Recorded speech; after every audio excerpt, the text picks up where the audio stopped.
Welcome to competitive exams. आज हम Rhiannon Martin के चैप्टर नंबर 25 का पार्ट 2 स्टार्ट कर रहे हैं, जिसमें हमने डिस्कस करना है प्रेजेंट कंटीन्यूअस टेंस को। इससे पहले जो पार्ट 1 था उसमें हमने डिस्कस किया था प्रेजेंट इंडेफिनिट टेंस को इन डिटेल, तो इसमें हम प्रेजेंट कंटीन्यूअस टेंस को देखते हैं। तो सबसे पहले प्रेजेंट कंटीन्यूअस का जो सिंपल या पॉजिटिव सेंटेंस होता है उसका फॉर्मूला क्या हम वो देखते हैं। सबसे पहले है subject plus auxiliary verb plus present participle plus object. अब यहाँ पे जो ऑक्सिलरी वर्ब है उसको हम हेल्पिंग वर्ब भी कहते होते हैं, और जो प्रेजेंट पार्टिसिपल है वो एक्चुअली में जो आपको कुछ लोग बोलते हैं कि fourth form of the verb, go के fourth form of the verb को एग्जिस्ट नहीं करती, लेकिन फिर भी लोग बोलते हैं fourth form of the verb. कैसे बोलते हैं कि first form of the verb के साथ ing का इजाफा किया जाता है। जैसे मैंने लिखा हुआ है V1 प्लस ing, तो इसका मतलब है V1 first form of the verb plus ing, तो वो fourth form of the verb, या इन एक्चुअल उसका नाम जो है वो है प्रेजेंट पार्टिसिपल। तो subject plus auxiliary verb plus present participle plus object, ये है सिंपल या पॉजिटिव सेंटेंस बनाने का फार्मूला। कौन सा? प्रेजेंट कॉन्टिन्यूअस टेंस का। हम एग्जांपल से इसको मजीद क्लैरिफाई करते हैं। अब एग्जांपल्स पे जाने से पहले हम देखेंगे जो हमारे पास ऑक्सिलरी वर्ब्स हैं प्रेजेंट कंटिन्यूअस टेंस के, वो 3 हैं। कौन कौन से? इज, एम और आर। इन तीनों में से कोई ना कोई एक जो हेल्पिंग वर्ब है या ऑक्सिलरी वर्ब है वो हमने इस्तेमाल करना होता है। तो एग्जांपल से इसको मजीद क्लैरिफाई करते हैं। पहली एग्जांपल है हमारी, अली इज ड्रिंकिंग वाटर। अब जो अली है वो हमारा सब्जेक्ट है, इज जो है वो हमारा ऑक्सिलरी वर्ब है या जिसे हेल्पिंग वर्ब बोलते हैं, और ड्रिंकिंग, अब ड्रिंकिंग को मैंने 2 हिस्सों में डिवाइड किया है, ड्रिंक प्लस ing। हालांकि इस तरह लिखते नहीं होते, लेकिन मैंने समझाने के लिए, क्लैरिफाई करने के लिए इसको 2 हिस्सों में डिवाइड किया है कि ड्रिंक जो है वो first form of the verb होगी, प्लस ing हमने ऐड किया तो वो ड्रिंकिंग प्रेजेंट पार्टिसिपल बन गया, या जिसको फोर्थ फॉर्म भी लोग कह लेते हैं। प्लस ऑब्जेक्ट कौन सा हमारे पास? वाटर। तो सेंटेंस क्या बना हमारे पास? एक सिंपल सेंटेंस जो प्रेजेंट कंटिन्यूअस टेंस का है वो कौन सा बना? Ali is drinking water, Ali पानी पी रहा है। अब जो प्रेजेंट कंटिन्यूअस टेंस होता है उसकी पहचान ये है कि इसमें जो काम होता है जिसको सेंटेंस के थ्रू शो किया जाता है वो काम मौजूदा दौर में चल रहा होता है, प्रेजेंट टाइम में चल रहा होता है। कॉन्टिन्यूअस, वर्ड कॉन्टिन्यूअस जो है वही आपको इस टेंस के बारे में बता रहा है। तो किसी काम के जारी रहने का जो अमल होता है उसको शो करने के लिए ये टेंस हम इस्तेमाल करते हैं। तो Ali is drinking water, Ali पानी पी रहा है। सेकंड एग्जांपल है हमारी, दे आर प्लेइंग फुटबॉल। अब वो, इसका मतलब है वो फुटबॉल खेल रहे हैं। थर्ड एग्जांपल है, आई एम राइटिंग लेटर्स, मैं खत लिख रहा हूं। तो इन सारी एग्जांपल से हमें पता चलता है कि जो भी काम है वो मौजूदा दौर में हो रहा है। तो किसी काम का मौजूदा दौर में होने के लिए जो हम सेंटेंस या टेंस यूज करते हैं वो हमारा प्रेजेंट कंटिन्यूअस टेंस कहलाता है। अब हम देखते हैं कि जो ऑक्सिलरी वर्ब्स हैं उनका इस्तेमाल कैसे, क्योंकि इस टेंस में 3 ऑक्सिलरी वर्ब्स हैं, इज, एम और आर। तो इनके इस्तेमाल कौन कौन से हैं? इज जो है, सबसे पहले देखते हैं इज का इस्तेमाल क्या है। इज जो है वो थर्ड पर्सन सिंगुलर्स या पर्सनल प्रोनाउंस जो होते हैं थर्ड पर्सन सिंगुलर के, जिसे हम जैसे कि ही, शी या इट हो, इनके साथ इस्तेमाल होता है इज। कैसे? एग्जाम्पल से क्लैरिफाई करते हैं। Ali is drinking water. अब अली क्या है? Ali third person singular noun है। अब ये जो पर्सन्स हैं, नाउन के person, third person, first person, second person, ये सारे के सारे हमने नाउन वाला जो चैप्टर है या प्रोनाउन वाला जो चैप्टर है उसमें हमने इसको डिस्कस किया हुआ है। तो आप उस चैप्टर को देख सकते हैं इनको इन डिटेल में पढ़ने के लिए, लेकिन अभी तक के लिए समझाने के लिए यही है कि अली जो है वो थर्ड पर्सन सिंगुलर है। तो हमारे पास अगर थर्ड पर्सन सिंगुलर हो और या थर्ड पर्सन सिंगुलर का पर्सनल प्रोनाउन हो, जैसे कि ही, शी या इट है, तो हम फिर कौन सा इस्तेमाल करेंगे हेल्पिंग वर्ब? फिर हम इस्तेमाल करेंगे इज को। जैसे अली इज ड्रिंकिंग वाटर, अब अली थर्ड पर्सन सिंगुलर है, इसके साथ इज आ गया। सेकंड कौन सी एग्जांपल है हमारी? He is drinking water. अब ही क्या है? ही भी third person singular personal pronoun है, तो ही के साथ इज आ गया। शी भी third person singular personal pronoun है, लेकिन जेंडर का फर्क है। ही जो है वो मैस्कुलिन के लिए, या आप कह सकते हैं कि मुजक्कर के लिए, मेल के लिए इस्तेमाल होता है, और जो शी है वो मुअन्नस के लिए या फीमेल के लिए इस्तेमाल होता है। लेकिन है दोनों third person singular personal pronouns, इनके साथ इज आएगा। और तीसरी एग्जांपल है हमारी, इट इज क्रिएटिंग प्रॉब्लम। अब इट के साथ भी इज आ रहा है, तो इट क्या है? इट भी थर्ड पर्सन सिंगुलर है, और इसका जो जेंडर है वो अनडिफाइंड है कि ये मेल या फीमेल या दोनों के लिए।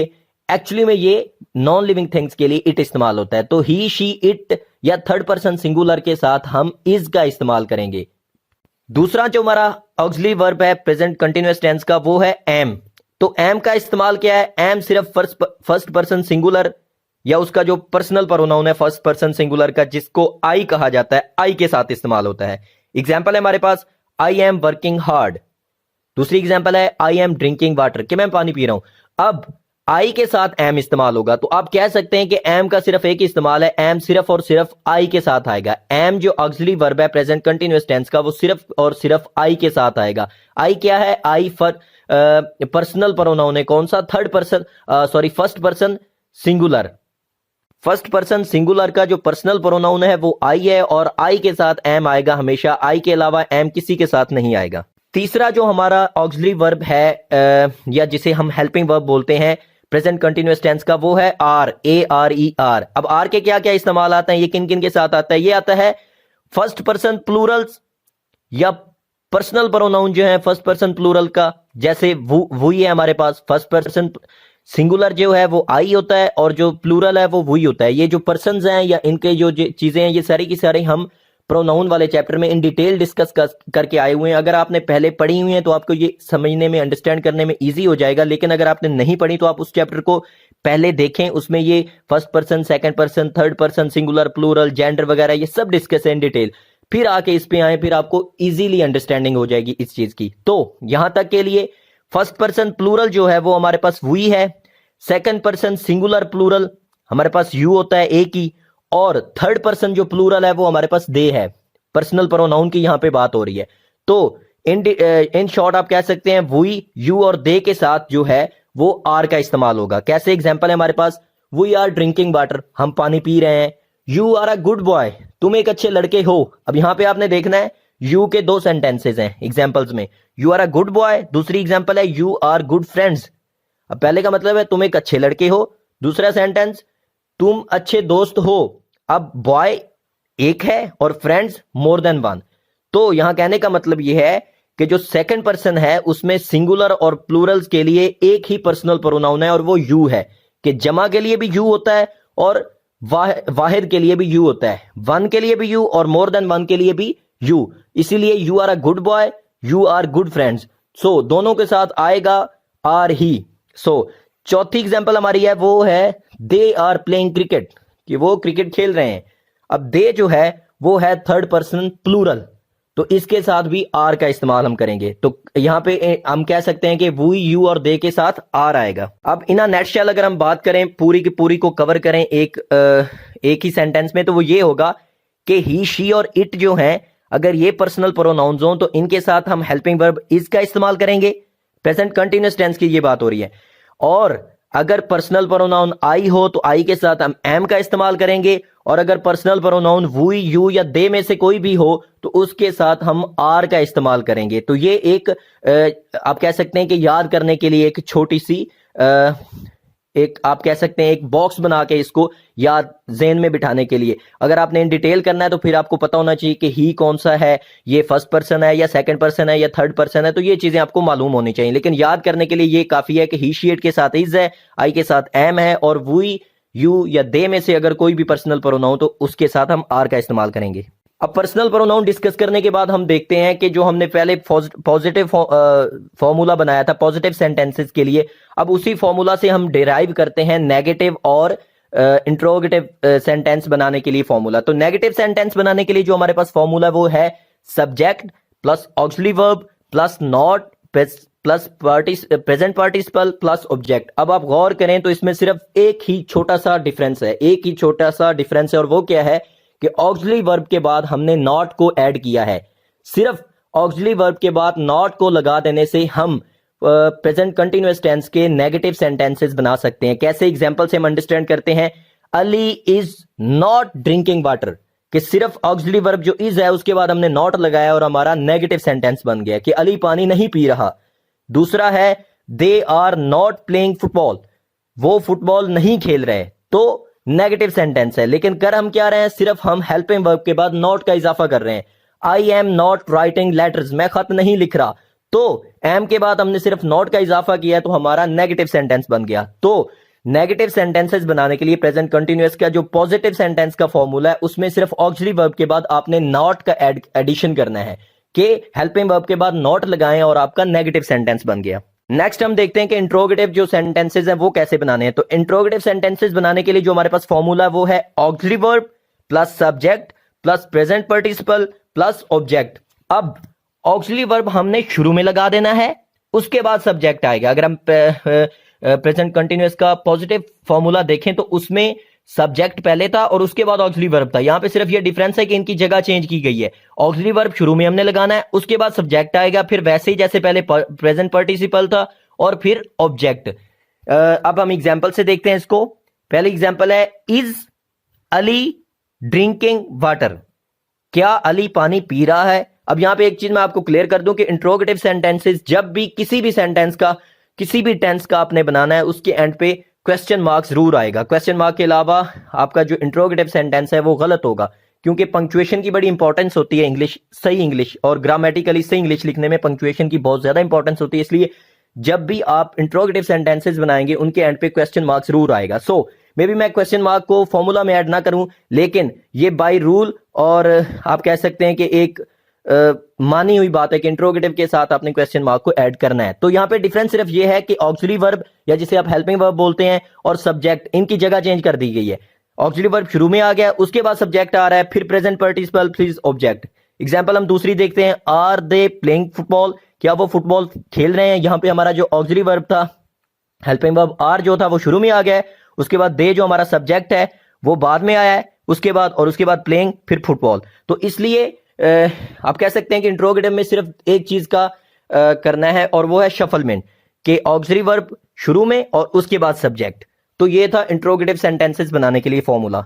नेक्स्ट हम देखते हैं uses of present continuous tense, कि प्रेजेंट कंटिन्यूअस टेंस इस्तेमाल कब होता है, कौन सा ऐसा जुमला होगा जब हमें पता चलेगा कि इस पे प्रेजेंट कंटिन्यूअस का जो टेंस है वो अप्लाई होता है। तो उसके लिए हम देखते हैं कहां कहां पे होता है। सबसे पहले है for an action going on at the time of speaking, ऐसा काम जो कि जिस वक्त वो जुमला बोला जा रहा है उस टाइम हो रहा है। कहने का मतलब ये है कि मौजूदा दौर में जो काम आपके सामने हो रहा है या आप ही के उस टाइम हो रहा है जब आप वो बोल रहे हैं उसके बारे में, तो उस होने के, मैंने पहले भी कहा है कि कंटिन्यूअस जो वर्ड है वो आपने ज़हन में रखना है कि जारी रहने का एक अमल होता है, कि वो कंटिन्यूअस है काम। तो उस होने के अमल को हम कहेंगे कि ये प्रेजेंट कंटिन्यूअस टेंस में आ रहा है सेंटेंस। कैसे, एग्जाम्पल से क्लैरिफाई करते हैं। शी इज सिंगिंग, वो गा रही है। अब इसमें क्या है कि लेट्स सपोज एक अगर आप पिक्चर बनाएं इस सेंटेंस की, तो वो ये बनेगी, आप कहीं खड़े हैं, आपके सामने कोई लड़की खड़ी है और वो गा रही है। अब वो जो गा रही है आप उसको देख रहे हैं और आप लेट्स सपोज किसी थर्ड पर्सन को बता रहे हैं या किसी दोस्त अपने को बता रहे हैं कि शी इज सिंगिंग, वो गा रही है। तो जो उसके गाने का अमल है वो आपके सामने हो रहा है और उसी वक्त हो रहा है और वो हो रहा है। रहा है का मतलब है कि वो जारी है, कि वो गा रही है, ना तो वो रुकी है और ना अभी उसने गाना है, वो गा रही है। तो कंटिन्यूअस का जो वर्ड है या कंटिन्यूअस की जो कंडीशन है वो उसमें मौजूद होगी। दूसरी एग्जांपल है the boys are playing hockey. अब इसकी अगर एक पिक्चर आप बनाएं तो वो इस तरह से बनेगी कि लेट्स सपोज आप बैठे हैं, जो ऑडियंस है उसमें बैठे हैं, लेट्स सपोज दो दोस्त बैठे हैं और आप हॉकी का एक मैच देख रहे हैं। तो वहां पे कुछ लड़के हैं वो हॉकी खेल रहे हैं, ना तो उन्होंने अभी खेलनी है और ना वो पहले खेल चुके हैं, वो उस टाइम खेल रहे हैं और आप लोग देख रहे हैं। और आप में से एक लड़का दूसरे को बता रहा है the boys are playing hockey, कि लड़के हॉकी खेल रहे हैं। तो ये इसकी पिक्चर बनती है कि काम जो है वो आपके सामने हो रहा है। तो इस तरह के जो काम को शो करने के लिए टेंस है वो प्रेजेंट कंटिन्यूअस टेंस है। और उसमें आपको मैंने फॉर्मूलाज बता दिए हैं किस तरह सेंटेंसेस बनाने। अगर पॉजिटिव है तो उसको पॉजिटिव का फॉर्मूला लगाएं, नेगेटिव है तो उसमें नॉट का इजाफा करें, और अगर वो इंट्रोगेटिव है तो उसका जो ऑक्सिलरी है वो शुरू में लगा के उसके सेंटेंस बना लें। नेक्स्ट इसका अगर हम यूज देखें तो वो है for a temporary action which may not be actually happening at the time of speaking. अब उसी का ये थोड़ा सा उल्ट है। अब देखें, पहले हमने बात की कि एक ऐसा काम जो आपके सामने हो रहा हो उसको शो करने के लिए हम प्रेजेंट कंटिन्यूअस टेंस इस्तेमाल करेंगे, लेकिन यहां पे एक ऐसा काम जो आपके सामने ना हो रहा हो लेकिन हो कंटिन्यूअस कंडीशन में। यहां पे कंटिन्यूअस की कंडीशन कभी भी खत्म नहीं होगी। प्रेजेंट कंटिन्यूअस टेंस में कंटिन्यूअस की कंडीशन कभी भी खत्म नहीं होगी। ये देखें एग्जांपल से हमें इसको क्लैरिफाई करते हैं। आई एम स्टडिंग, इसका क्या मतलब है, मैं पढ़ रहा हूं। अब है ये काम जारी, लेकिन एट दैट टाइम ये नहीं हो रहा, आपकी आंखों के सामने नहीं हो रहा। तो कहने का मतलब यह है कि प्रेजेंट कंटिन्यूअस टेंस का सेंटेंस होने का जो बेसिक, जो इंतहाई जरूरी जो इसमें कंडीशन है वो ये है कि काम का कंटिन्यूअस होना जरूरी है, काम का जारी होना जरूरी है एट दैट टाइम। ये जरूरी नहीं कि आपकी आंखों के सामने हो रहा है या आपके आंखों के सामने नहीं हो रहा। अगर आंखों के सामने हो रहा है फिर भी प्रेजेंट कंटिन्यूअस है, अगर आंखों के सामने नहीं भी हो रहा लेकिन हो रहा है, चल रहा है एट दैट टाइम, तो फिर भी वो प्रेजेंट कंटिन्यूअस टेंस में आता है। तो एग्जांपल है हमारे पास, आई एम स्टडिंग, मैं पढ़ रहा हूं, we are struggling these days, हम इन दिनों काफी जदोजहद कर रहे हैं या कोशिश कर रहे हैं या मतलब स्ट्रगल कर रहे हैं। तो ये भी एक काम है जो चल रहा है, लेकिन मे भी आपकी आंखों के सामने ये स्ट्रगल आपको नजर ना आए लेकिन हो रही है, तो ये भी प्रेजेंट कंटिन्यूअस टेंस में आता है। नेक्स्ट अगर हम देखें तो वो है for an action that has already been arrange to take place in the near future. अब ये कुछ वो कहते हैं ना छोटी छोटी कंडीशंस हैं जहां पे आप प्रेजेंट कंटिन्यूअस को यूजुअली यूज कर सकते हैं, not for every time, usually. तो नियर फ्यूचर का जो वर्ड है यहां पे वो आपने ध्यान में रखना है। एग्जांपल है, I am going to the cinema tonight. अब टुनाइट क्या है? आज रात। मैं आज रात सिनेमा जा रहा हूं।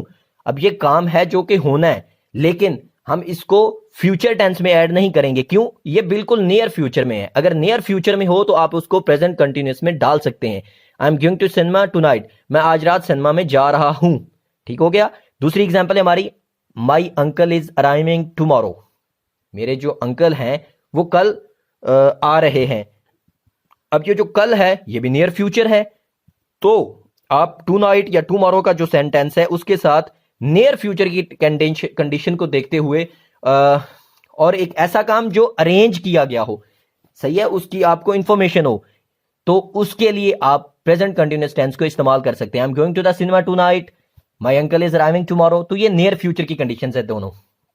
नेक्स्ट जो बात है वो बड़ी इंपॉर्टेंट है। हमने जब प्रेजेंट इंडेफिनिट टेंस किया था तो उसमें हमने पढ़ा था कि जो हैबिचुअल वर्क्स होते हैं या जो हैबिचुअल एक्शन होते हैं, यानी कि जो आदत या आप कह लें कि रोजमर्रा की आदत होती है, उसको शो करने के लिए हम present, simple present indefinite tense का इस्तेमाल करते हैं। लेकिन अगर वो आदत ना हो बल्कि जिद हो, और उस जिद को रोकने के लिए आप किसी को डराएं धमकाएं भी या उसको मशवरा भी दें कि ये सही नहीं है, ना करो, तो फिर भी वो करे, तो वो आदत नहीं होगी, वो जिद होगी। और उस जिद को शो करने के लिए हम प्रेजेंट इंडेफिनिट के बजाय प्रेजेंट कंटिन्यूअस टेंस का इस्तेमाल करेंगे, बल्कि करेंगे। और साथ में मे भी हम कोई ना कोई एडवर्ब इस्तेमाल करें, जैसे कि आई, ऑलवेज, कॉन्टिन्यूअली, कॉन्स्टेंटली। तो उस ऑब्स्टिनेट हैबिट, जिद को हम शो करने के लिए भी प्रेजेंट कंटिन्यूअस का इस्तेमाल करते हैं। कैसे? एग्जांपल से क्लैरिफाई करते हैं। My dog is very silly, he is always running out into the road, कि मेरा कुत्ता जो है वो बड़ा अहमक है, बड़ा पागल है। He is always running out into the road, कि वो